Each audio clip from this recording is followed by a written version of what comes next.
I now understand that you can't just build a business just for financial gain. I believe you have to build a business to help people. That's the only way I think you're truly going to be successful. And I want to help people in two ways. I want to help Uber, Lyft drivers, any type of gig worker, not just set up a business, but learn how to build credit for that business. Because you may want to do other things. I don't think that the average Uber driver wants to do it forever. But if you do this right and set this up right, you can not only hire drivers in the future and walk away, but now you can take that revenue from this operational company and actually use that revenue to build your holding company. And you can start the game all over again and build more corporate credit on the holding company. But now it's more valuable because it owns your operational company. So now when you go back to the banks, for the holding company corporate credit, it looks massive because you already have an operational company that's already went through the phases to build its own credit. So it's almost like it automatically gives credibility to now your holding company. And now you can turn around, and if you do this right, you should be able to double whatever corporate credit you have on that operational company, which I believe should be like something simple like taxi delivery. But you could do other things. You could put any gig money into this. You could use this same business for your cleaning company, your rental business, your property management business, all with the same LLC. But you want to have that holding company later to protect any assets outside of the transportation. You want the operational company to own the vehicles because that's high risk. But you want that holding company to gain the bigger stuff, like the investments, like if you're doing crypto or you're going to do stocks, that holding company is going to own any of that stuff to protect it. Because you don't want this operational company that's high risk, even though the way we set it up is going to be a low risk name, still going to own vehicles, still going to be high risk in that aspect of ownership. So you want to have that separation at some point with the operational company and your holding company. But now I'm starting to think you don't necessarily have to have your holding company out of state if you set it up right. You know,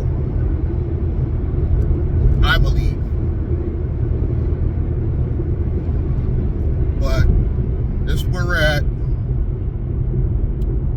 Oh man, it's so dangerous on this highway. This is what we're doing for the next, we're going into this new year.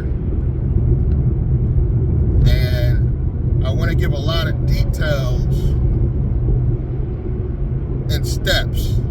Like, I don't want to jump the gun. I want to literally have like a 20 to 30 minute video just on naming your business. A 20 to 30 minute on trying out new softwares for your website or your email,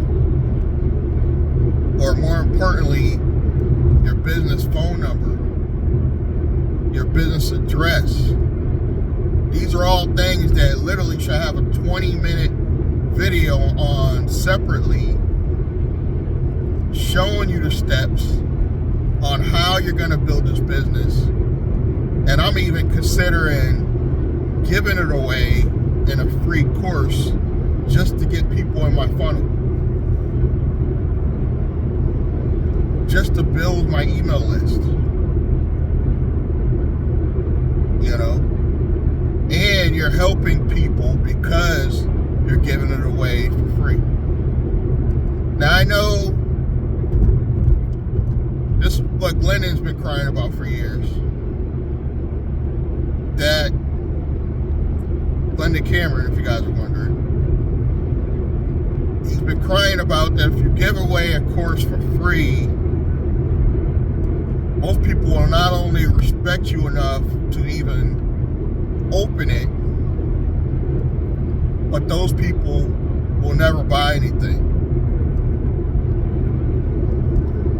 And I somewhat agree with that. But I think this is different. I think I actually could give away the portion of the course in the beginning of the funnel. Hit me in the comments if you don't think I'm wrong, or you agree with me, disagree with me. Give that part of the course away for free, where you're sharing the whole setup process. And it doesn't have to necessarily be called a transportation company. Let's just say we're going to fund it with gig work or any side hustles. I'll give it a nice neutral name for credit building purposes. But give the course away for free. Then later, when we want to start getting into the part where you talk about actually building the corporate credit, you charge for that secondary course. And even that course, you make it something that the average person could afford. You know, you make it anywhere from $50 to $200. But I think gone are the days where people are going to pay $500 to $1,000 for a course with information that they technically could go find for free, but if they could get it in a course format that's affordable, they would buy the course so they don't have to go searching for all of the information. And hit me in the comments if you think I'm wrong. I think building a course, especially if you have catchy titles like start a car rental business without Toro. Literally, if I put out a video right now, I bet you I would get at least 1,000 views. If I put out a video on how to start a car rental business without Toro, and all you are is breaking down the same steps of your transportation company, because this could also be a car rental business. This is what I love about this idea. I'm convinced that this is also going to give me content for the near future, let's say the next 12 months. This will give me content ideas. And then from those long form content, because I'm using AI tools, I could turn around now and take that, and now I could make long clips, because Opus Clips now is offering long clips, or shorts as they call them. So I think the shorts could go I want to say as much as 3 minutes now. So you could do shorts now longer, because I think YouTube realizes that the longer the video, the more money. But at the same time, they like this trend of short form content. They like the trend because it gets a lot of views, But if they make them longer, now they get more engagement and they can put more ads. Let's keep it real. YouTube is a machine. It's a business. And all they want is really more space to place more ads. So, and I'm noticing my long form content is making a comeback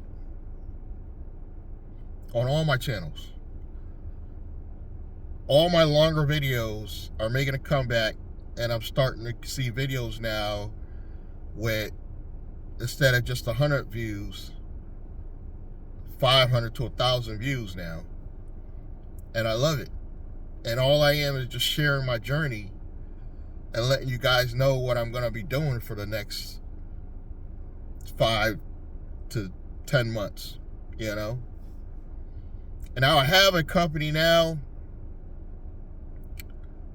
but I'm kind of segregating that just for my affiliate marketing stuff, because I think I need a business that's physical, because the online stuff, I'm gonna keep it real with y'all, slowed way down. This could be why Glendon disappeared. This could be why my new mentor, Stephen Rachel, is actually becoming an Uber driver. But he's in Nevada. So, you know, he got the strip there, the casinos and stuff. So I'm sure he'll be okay doing this part-time, you know. Uber and Lyft is not a bad part-time only hustle. I complain on my Rideshare channel because the deceptive ways that they do business, they're just not honest, you know. And a lot of people in the comments, you know, because they're making great money because they want to work 10 to 12 hours driving, you know, just to, you know, to actually survive. I refuse to do that. I refuse to wear my car even faster for Uber and Lyft. Now, don't get me wrong now. If I could drive the same hours I'm driving and make $200 to $300 a day doing different side hustles, not just Uber and Lyft.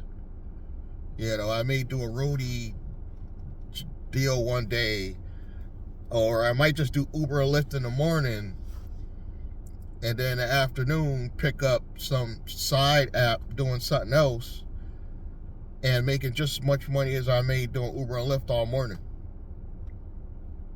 And at the end of the day, maybe making $200, $300 a day. That's a 6-figure business going into your operational company that not only am I going to teach you how to set that one up, but teach you how to take those funds and then go fund a new holding company, because I want to build a new holding company for my business that's done right.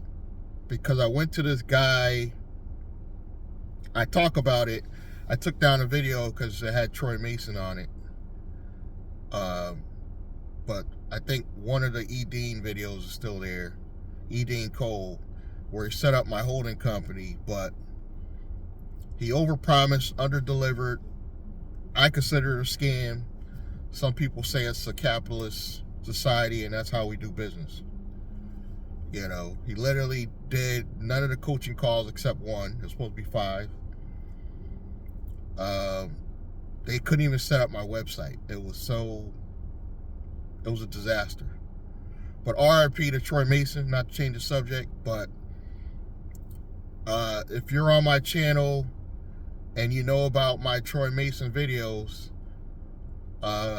they were getting a lot of views, but I took them down because I found out that Troy Mason, the founder of Ztegrity, if you guys haven't known already, is no longer with us. I talked about it in the videos. I had a long history with Troy. Love-hate relationship. he was, in my opinion, the founder of, I would say, the next biggest black card outside of like American Express. This guy had he gave regular people a way to have affordable shiny metal black card, and some things happened later that he did, let's just say, that got him in some legal trouble. I don't want to bash somebody that's gone, but that's the quick story. I had respect for him up until we stopped talking.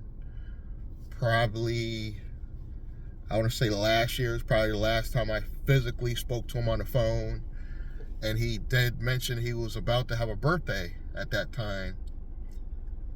And I expressed to him my concern about the money I lost in his black table program at the time. But things happen. You got to move on in business. And now that I have the knowledge of how to build what I'm going to call the perfect holding company, you know, we have to have a way to fund it. Let's be real. Because a perfect holding company is going to be a company that I fund off the back of a real operational company in the real world that pays me day to day. So whatever profit we make after paying myself to cover my bills, it'll probably be a line of credit. We'll take that line of credit and build a holding company with that line of credit. I'm gonna just keep it real with you guys. I'm going after this loan that they have. I don't know if they're gonna have it next year, but TD Bank has a no-dot loan for up to $150,000 line of credit. I believe it's a business line of credit, not a credit card, that you could get no dot, and they don't need to check even your personal credit score, but guaranteed you want to have some type of credit built already when you go to open that account. And then you want to have some type of history with the bank, meaning you want to have money in that account for your personal account, because TD is funny like that. They're going to make you open a personal. I already know. I've been through the stages with other banks. They're going to want you to open a personal account. Then they're going to want you to open a business account, is where this company's coming into play. And even though it's going to be transportation, taxi and delivery, they don't consider a problem, you know. And then we set this up in that bank, as opposed to the bank I'm currently with, which is Chase. I'm gonna just keep it real with you guys. I made some mistakes in the past, and it was with Chase on the business side. They don't mess with me on the personal side, and it probably did mess up my relationship with Chase temporarily, because guaranteed, if I could pull off a play like this, where I go, let's say I go to Chase, TD Bank, get this line of credit after funding, let's say, bare minimum, $5,000 a month into my business bank account, and say pay myself $4,000 back out, even that is enough where they could possibly approve me for bare minimum $50,000, possibly to even the total $150,000, if I'm doing it for, say, consistently for, say, I would say just 3 months. I would say if I open a business account for at least 3 months, they're going to probably, they want, of course, a year. Everybody wants a year. But I think if I did it for at least 3 months and say the company was open for, say, maybe 6, I believe that might be enough to pull this off, what I'm trying to pull off. Which is basically just to get the business line of credit to get a vehicle. That's probably the only thing I'm going to invest in. Oh, and I'm going to obviously invest in the holding company. Which the holding company is really going to own my platform that's going to house all my content. Everything. Well, I shouldn't say everything, because I'm not going to have like the Troy Mason stuff on there. Just everything with me.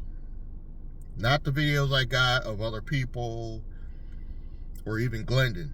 It's only going to be video content of me promoting my own platform.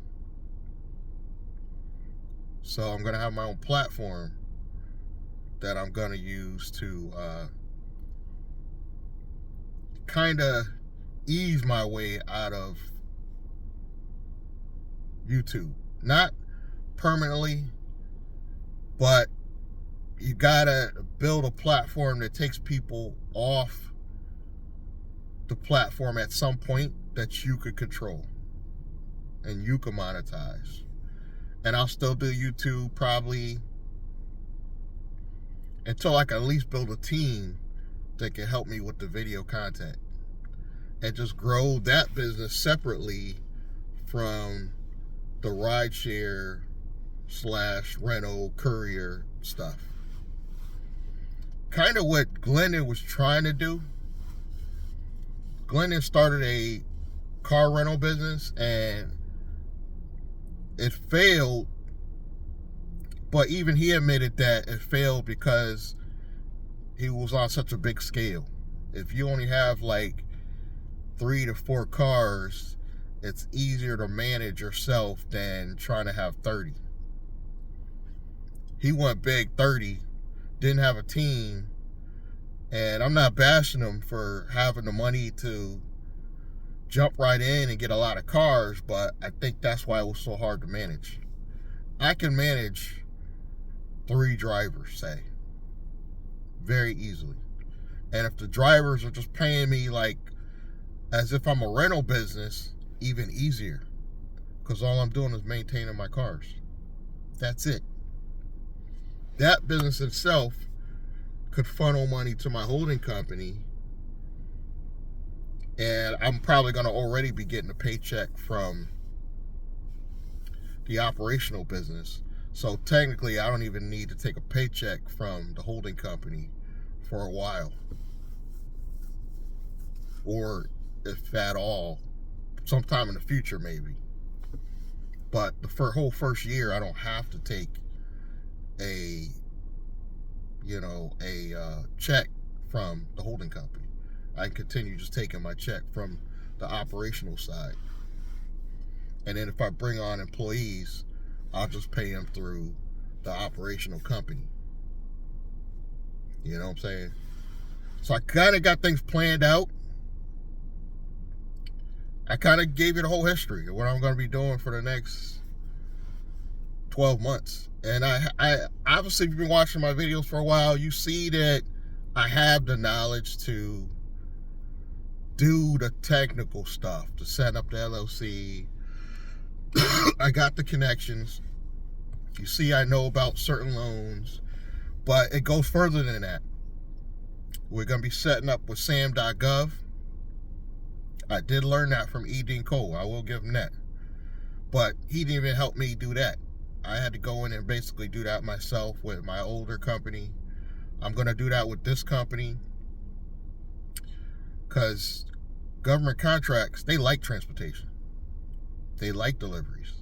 So if you have a transportation company and you do deliveries, and then I'm going to also have a media and marketing company that could do all the other stuff, which is basically marketing,